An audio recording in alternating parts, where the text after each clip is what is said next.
Сәлеметсіңдер ме, балалар? Қазақ тілі сабағын бастаймыз.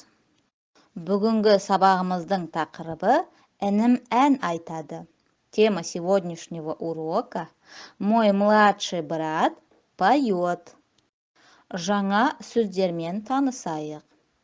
Познакомимся с новыми словами. Ән айту – петь, әртіс – артист, қу – хитрый. Жаңа сөздермен сөйлем құра. Состав предложения с новыми словами. Первое слово ән айту – петь. Это глагол. Ол ән айтады, он поет, он или она поет.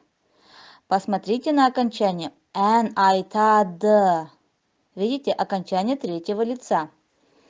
Он поет на сцене.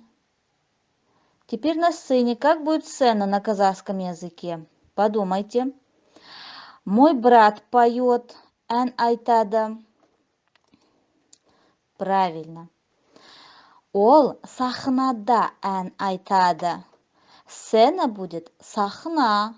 И к нему добавляем окончание, падежное окончание жатыс септік. Сахнада ән айтады.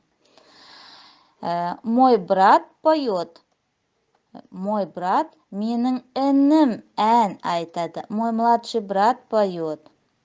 А теперь подумайте, как будет на казахском языке. Ты поешь в школе. Молодец. Сен мектепте ән айтасың.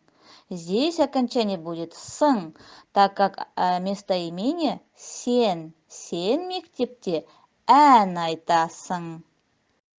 Есте сақта, запомни личное окончание. Мен ән айтамын.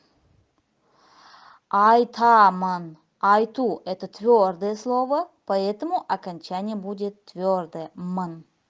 Я пою. Сен ән айтасың. Ты поешь. Сіз ән айтасыз. Вы поете. Ол ән айтады. Он или она поет. Біз ән айтамыз. Мы поем. Сендер ән айтасыңдар. Вы поете. Сіздер ән айтасыздар. Вы поете. Олар ән айтады. Они поют. Мәтінді тыңда. Слушай текст. Менің атым Нұркен. Мен 3-ші сыныпта оқимын. Інімнің аты Нартай. Ол 1-ші сыныпта оқиды. Ол ән айтады. Нартай ән айтқанды жақсы көреді. Нартайдың дауысы әдемі. Ол ән үйірмесіне барады. Ініме ертегі ұнайды. Мен оған қу түлкі ертегісін айтамын. Из этого текста мы разбираем это предложение. Нартай ән айтқанды жақсы көреді. Нартай – это имя человека. Жақсы көреді – любит. Ән айтқанды – петь. Теперь обратите внимание на окончание. Ән айту в конце у – это будет петь. А здесь как меняется? Айтканды. Вот так нужно теперь запомнить. Чтобы составить такое предложение, вот так образуется слово. Нартай ән айтқанды жақсы көреді. Нартай любит петь. Теперь в этом контексте можно по-другому составить предложение. Я люблю петь. Вместо нартай мы говорим мен. Мен ән айтқанды жақсы көремін. Так как здесь было местоимение мен, в конце окончание меняется на мен. Первое лицо. Мен ән айтқанды жақсы көремін. Я люблю петь. Теперь во втором лице можно составить. Ты любишь танцевать. Значит, вместо ән айтқанды мы меняем со словом билегенді.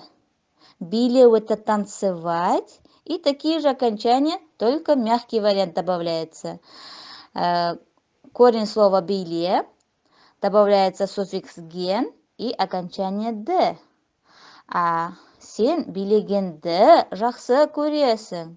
Ты любишь танцевать. Следующее предложение.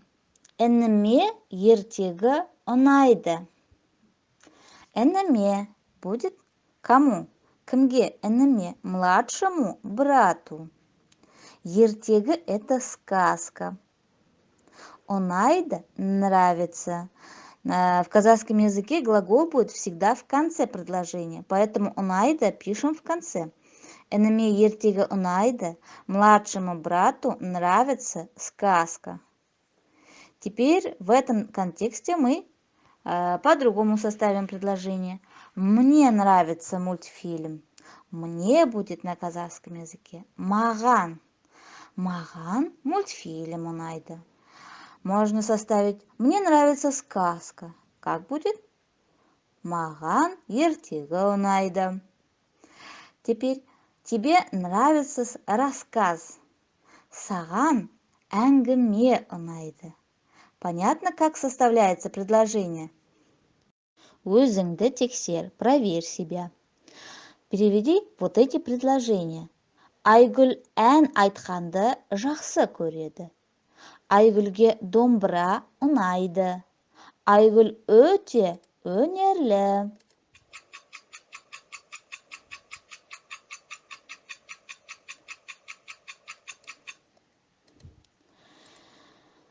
Айгуль любит петь. Айгуль нравится домбыра. Айгуль очень талантливая. Жарайсыңдар, балалар. Өте жақсы қатыстыңдар. Сау болыңдар.